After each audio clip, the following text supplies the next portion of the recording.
Oh, mijn god. God. What? What is it? Mooi ring. English, Miss Madahari, I don't understand. My ring. My ring. What about it? They will take it. It's very beautiful. Yeah, very beautiful. My daughter gave it to me for luck. Here, my luck has run out now. Must return this to my daughter, to my Louise. 1, 2,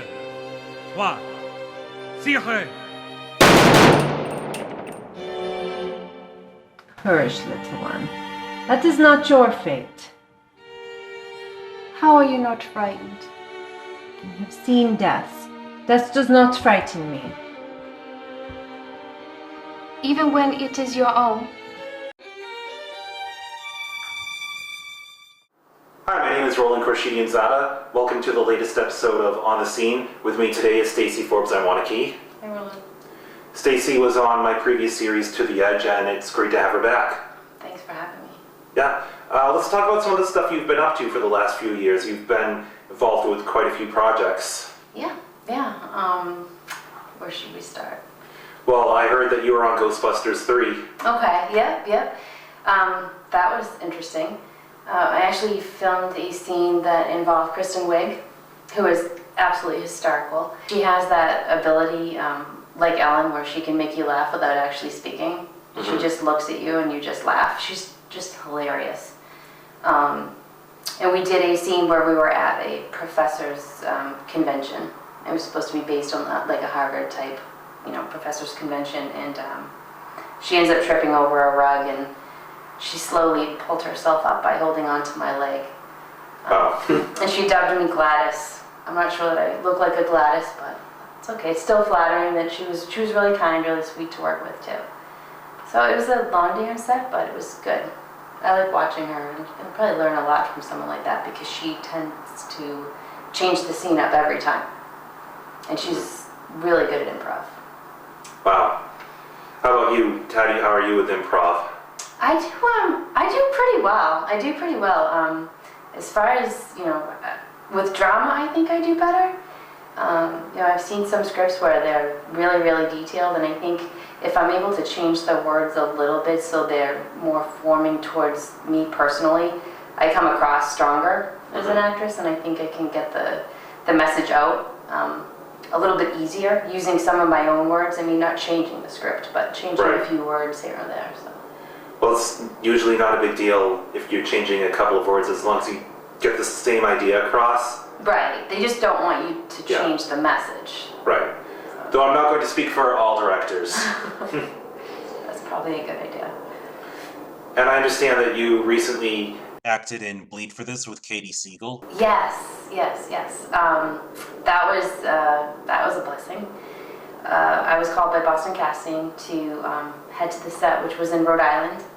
It was on a private street in a very old house, very, very old. It was 3 stories, but there was probably 10 people on set, maybe at best. They put me in stonewashed jeans and very big hair. It was an 80s scene, and it was based on a famous fighter that lived in Rhode Island, and he was actually injured in a car accident that changed his career, and they had advised him not to go back to fighting, and he went against the doctor's wishes, and he went on his own, and he came from a really strong family.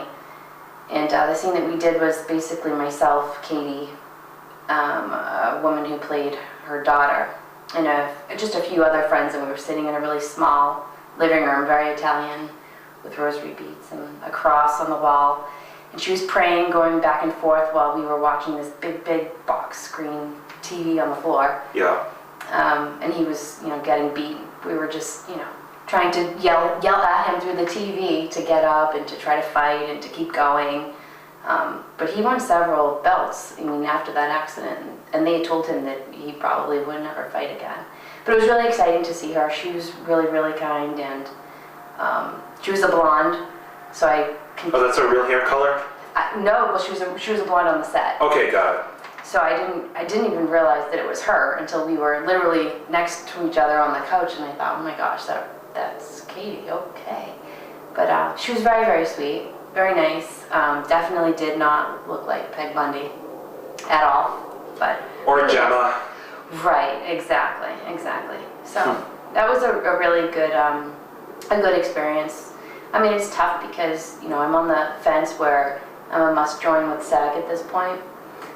So when it comes to feature films, basically you're only allowed to do a certain amount before, they step in and they tell you, we can't continue to put you on feature films until you join the union, because in New England we have a lot of union workers, and there's no reason that we should go with someone who's non-union versus union unless you're waived, which I've been waived, and that means that the director ends up paying a fine. They have to fill out paperwork and submit it to SAG and explain to them why they chose you over several other union members that are paying members.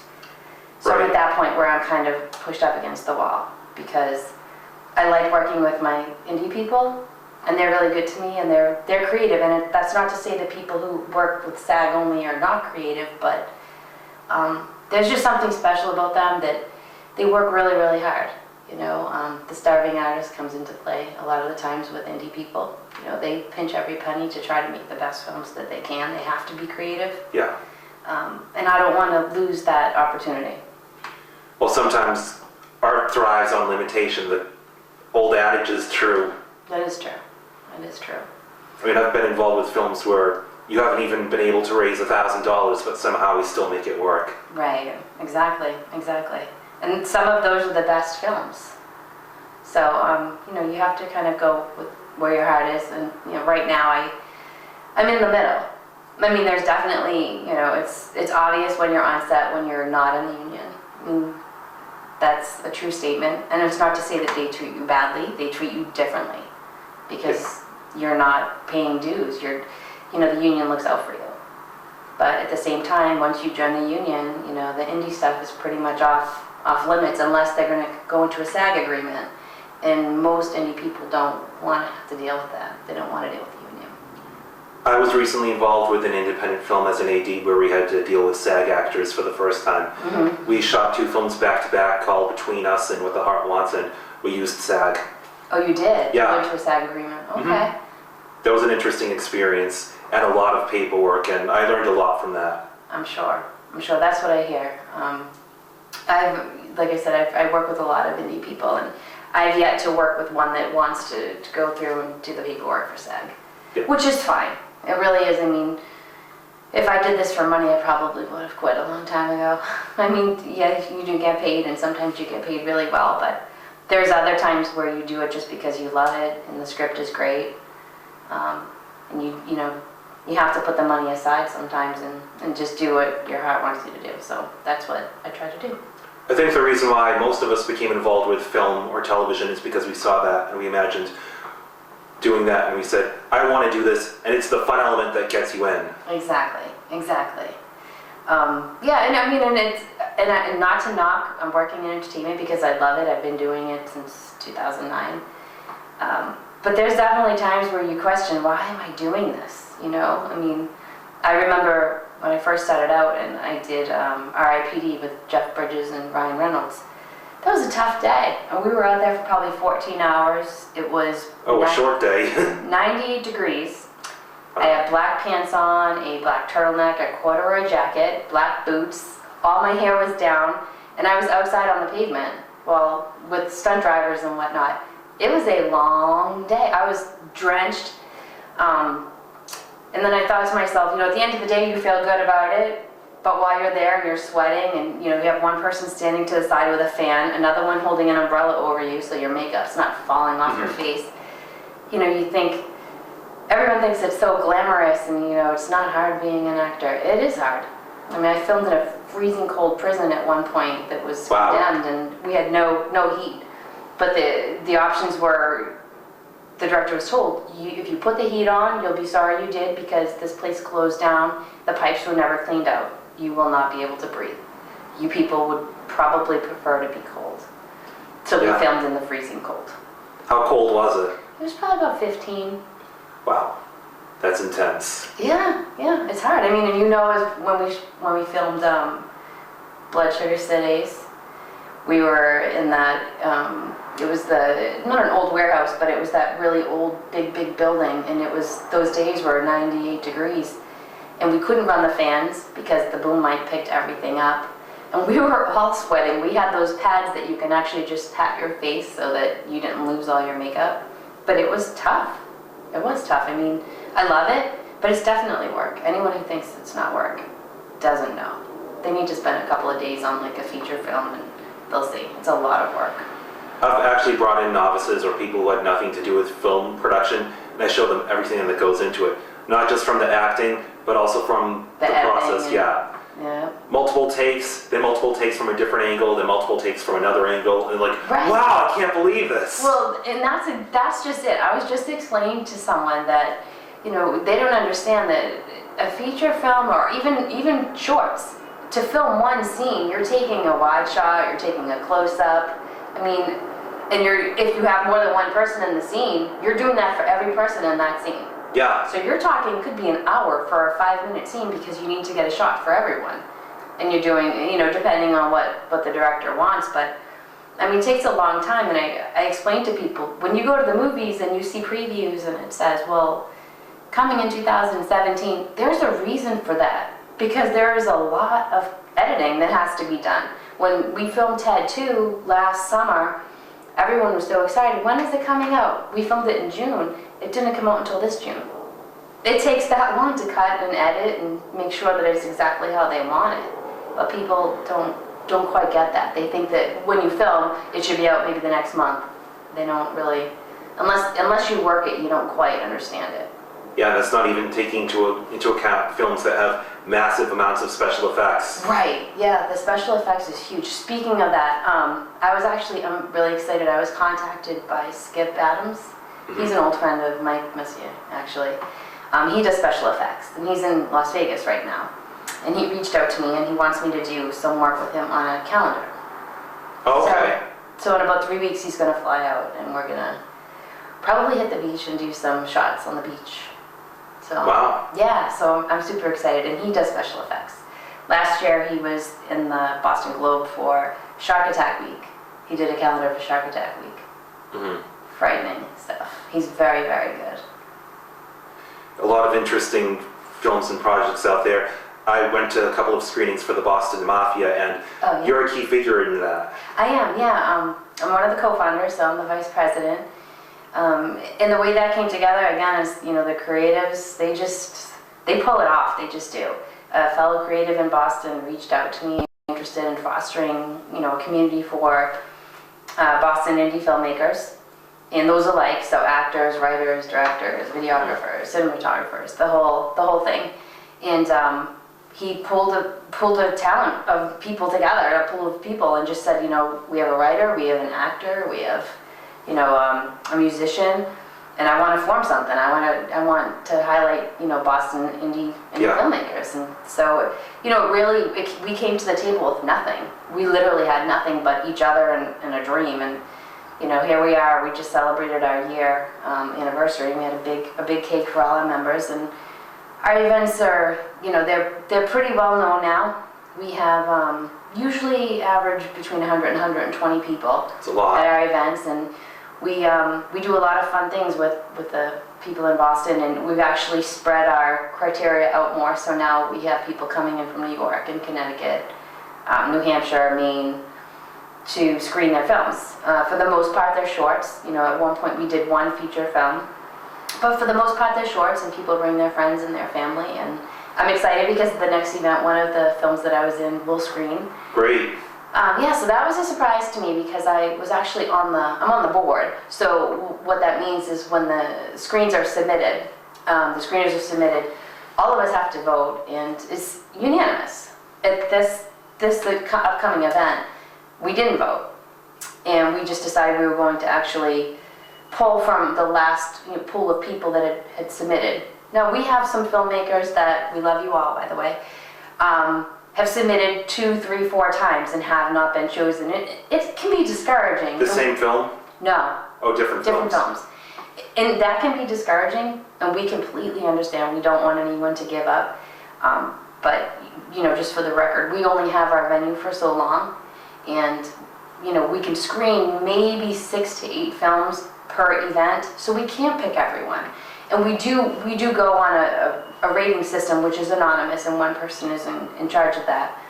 But back to this upcoming event, the board members actually went ahead and chose these films that I was notified after the fact that mine was one of them, which was exciting. I think it's exciting. And I'm excited for the person. His name is Steve Day. He's a great friend. He's a great writer, director. He's an actor. I filmed with him several times, and he submitted quite a few times. So I think he was pleasantly surprised to get the call that he's going to screen. And when we say screen, we're not talking this tiny little screen. I don't know if you've actually been to one of our events. Yeah. Okay. So I mean, that screen is huge. I mean, it's really, really big, and that place can hold 150 people.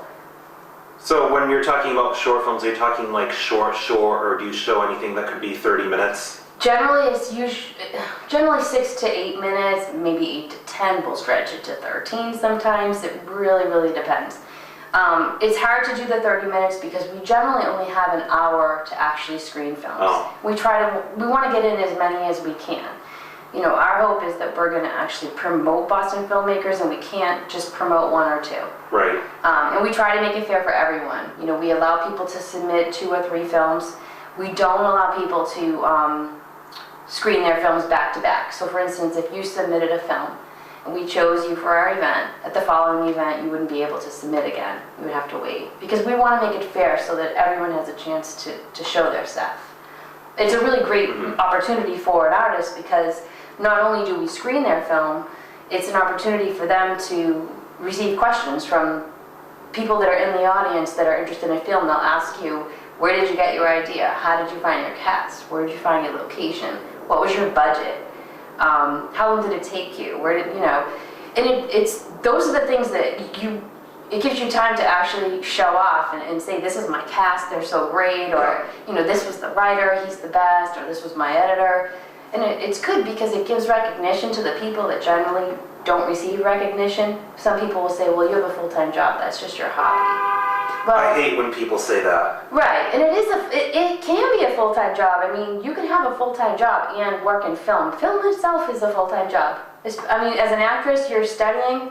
I can tell you, I've worked 40 hours a week, auditioned during lunch, rehearsed after work, and filmed on the weekends. It's exhausting, but you do it because you love it. And it really does go back to if that's something that's in your heart and you really believe that you can succeed, do it. And you know what? It's fun, and it's a great way to meet other creative people. So we the Boston community, and we want to see people succeed. We don't benefit from it at all. We actually just went to a nonprofit as well. So we charge like bare bottom for tickets. I think the tickets are $8 to get in. It basically covers our venue. None of us are paid to represent Boston Indie Mafia. We do our own marketing. We do all of it is literally our own donated time. We're volunteers. We don't make a dime off of it. In fact, at our last event, we did, it's called the Wicked Film Challenge, and that's where I played, I was in one of the film challenges there. And it was similar to the 48 Hour, where you were given a prop, a line, your genre, a character, and we gave out prizes. So people, formed teams. Some of these people had never met before. They met at our event, and they were like, we need an actress, we need a writer, we need this. And people just pulled together, and I think we started off with 10 teams, and we ended up with 9 or something. But even so, we were all given the same amount of time, which I want to say it was around 3 months, to, there was little parts involved so that we could make sure everyone was doing what they were supposed to, where you had to film, submit your rough script, and then you would submit like a 30-second spot, and then you would submit your full, So there were stages so that we knew for sure that you were serious and you were working diligently, because we want to show the best. We don't want to show people who just whip something together at the last minute. Right, because it's going to show. Right, and we want our audience to be happy, and we want them to want to come back, and word of mouth goes a long way, so. So yeah, that was a really great event, and again, I couldn't even tell you, we had so many prizes that we had given out. Lighting packages, rental discount packages, headshots, reels, demo reels. We had so much support from the community that just stepped right up and said, we'll donate this, we'll give you that, we'll give you this. So we had like best actress, best actor, best writing, best use of prop. And you know, it was really, really great for me because I was actually able to give away the Best Actress award. And to be quite honest, there were some really great actresses, I mean, that submitted that were in those films. They were great. And I was really honored because the actress that I actually gave the award to was a young girl who was 10 years old. Wow. She was the only child, and it had nothing to do with that. It wasn't a sympathy win by any means. She was naturally gifted and talented. And once I presented the award to her, I said, I hope you're going to come back and you're going to see us again and we'll see more films. And she said, well, I'm moving to LA next week. Wow. So yeah, her mom and dad were actually uprooting their entire family and leaving Boston to go to LA. So I bet someday you'll be able to say, I knew her back when... Right. So, and that's what it's all about. You know, that really is, that's what it's all about. I can remember, you know, starting out, I was really nervous. I never knew what to expect. And I remember being on my first set and saying, this is my first time. Every time someone came over, I would just throw it out there, this is my first time. Like I wanted to make sure they didn't expect anything from me at all, you know? So those are the people that I really value when I see them come in and they're honest and they'll say, I have no idea what I'm doing.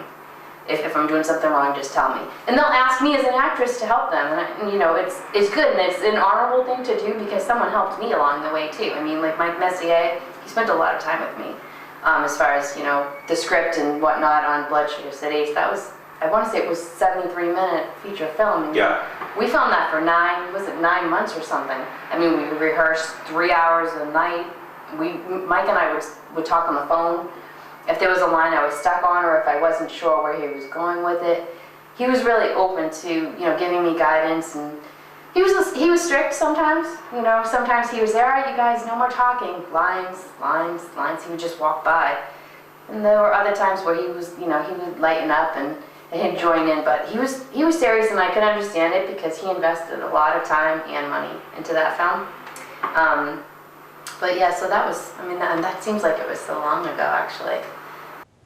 This is my attempt at a low-budget, character-driven psychological drama. This is my story.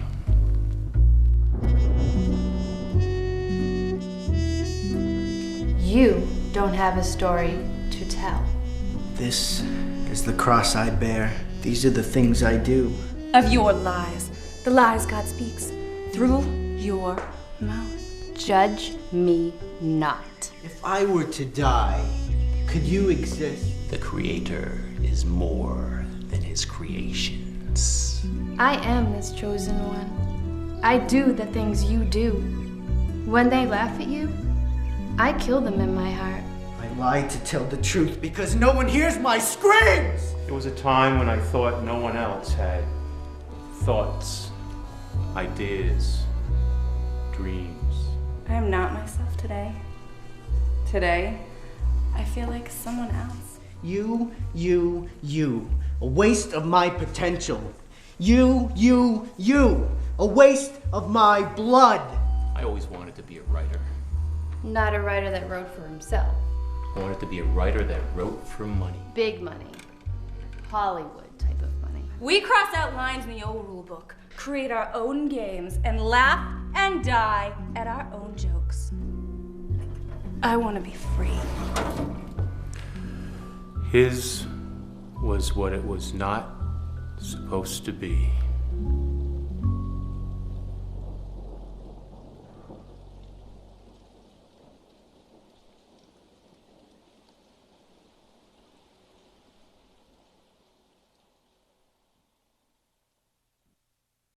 So now what we're going to talk about is Dead Giveaway, the motion picture. Okay, Dead Giveaway was actually filmed in Worcester. It was filmed in a college. It was actually a pretty cool scene. I won't give it away, I don't want to be a spoiler. But the director, Ben, very, very nice guy. We still stay in touch. He's been working on getting that movie up and out, and hopefully out in the public eye. He's been promoting it for a while now. the actors that I worked with on that film, I actually still see frequently. They do a lot of, film in New York and a lot of theater and whatnot, but I can't say too much because I don't want to give away any information on the film. But you can look it up. I know that he does have a lot of information on Facebook, and I'm sure he has the trailer up on YouTube. If not, other places as well. I'm sure if you Google search it, you can see it. But Ben's a really good guy. He's solid. He's definitely a hard worker. I think the film will do really well. Okay, great. Now, for the benefit of people who have not seen To the Edge before, can you tell us about what got you interested in acting and what your dreams are and aspirations? Sure.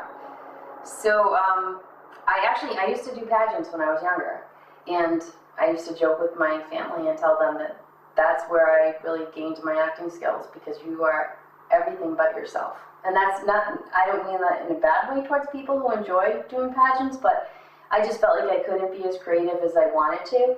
I thought, the cameras were fun, and I liked the lights, and, I liked having some form of structure in front of a camera. That wasn't quite the structure that I had in mind. And I actually became interested when I was in high school. I started to read a lot of scripts and just look at little auditions at colleges and whatnot. And I was scouted by an agent, and from there it just spiraled. And I think that, when you're good to other people, it comes back at you. I mean, I do believe in karma. And, I try to help as many people as I can along the way. I have a lot of people that email me privately asking me for advice or help or contacts, and whether it's New York or LA or Boston. And I don't mind that. And I swear that every time I do something kind comes back. I did American Hustle. And when I was on that set, there was a woman there that was a little bit older, that she really felt that she was destined to do the hustle. She really did. And she wanted to go out there so badly. And she kept saying to all of the actors at our table, why won't they use me? Watch, I can do this. And she really was doing the hustle. The hustle is fun. And that's super. I don't know that she fit in the scene with Bradley Cooper and Amy Adams. However, I stuck with her, and I hung out with her for the day. I felt bad. And one of the assistants that worked for the director, unbeknownst to anyone, was walking around snapping pictures of everyone. We didn't even realize it. So I could see the assistant going table to table, and he said, do you know her? Do you know her? And they got to my table, and he goes, where's your jacket? I had a huge fur jacket on, and I had taken it off because it weighed so much. And he goes, there's a van waiting for you outside. And I was looking at my table, and I thought, I don't want to leave my people. I go, can I take someone? And he goes, honestly, all right, one person, hurry up, let's go. And he took her. No, he took me, but I grabbed the person that was next to me. Yeah. And so the two of us went out, and we were in the van, and we had police security, and they took us over to the set, and I was able to do a little scene with Amy Adams and Bradley Cooper. And I did some little dancing thing with them, which was pretty cool. So it was fun, but I think it's, it's just being kind to other people, and whether I was acting or at a day job, I still believe that if you're kind to people, it comes back to you. Exactly, and speaking of the hustle, you're also involved in another 70s themed type of thing called the Disco Exorcist. Yes, I was. That was a long time ago. Yeah, I was. Richard Griffin, yeah. Mm-hmm. And it's funny because I felt I was so conflicted when we actually went to an award ceremony, and I was there for Blood, Sugar, Sid Ace. And I had worked with Richard, so one of his films was there, and then I was also in Family Problems, which was out of Rhode Island, and that director was there. Wow. So I was at the table with Mike Messier, and I thought, wow, this is really awkward. And they were pulling people up to have pictures done of their cast. So I got up and I took my picture with Mike, and then I got up again, and I thought, wow, this is, it's flattering, it really is flattering, but you do feel torn at times, because I felt like I had a loyalty to my Family Problems and to Seth Chitwood, who's a really good friend of mine. I love Seth. I've worked with him. Yeah, so, it's tough, and I love Mike, so it was just a really, it's a happy but almost, oh boy, what do I do moment. I want to split myself because I love all of them. So, but yeah, I think I've been really blessed. There was, I don't know if it was last summer, but I was in 3 feature films. And just to be able to walk into a theater and I see Grown Ups 2, and then I saw The Way, Way Back, and then there was a 3rd one, and I snapped a picture of all 3 posters, and I thought, oh my gosh, I did 3 of those. That's pretty cool. Yeah, you must have a real sense of pride. Yeah, no, I do, but, you know, at the same time, I know that, you know, you can go up and down every day of the week, and, you know, being humble is huge, and people don't want to just talk about you all the time. It's not always going to be about you. And, you know, one thing that I always remembered is that old saying, you know, the same people that you see on the way up are the same people you'll see on the way down. So be kind to everyone. Mm-hmm. From the doorman to the caterer to the person doing your makeup to the person doing your wardrobe. You just never know who you're going to deal with. You just don't know.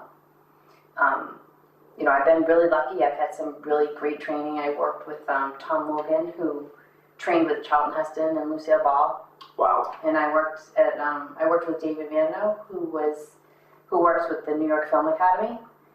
So I just feel like I'm really blessed, and they all say the same thing. We don't do divas. We don't like divas, we don't like people who drink, and we don't like people who do drugs. So keep all of that in mind, and if you still want to move forward, just don't do any of that, and you'll be fine. You know, and stay humble.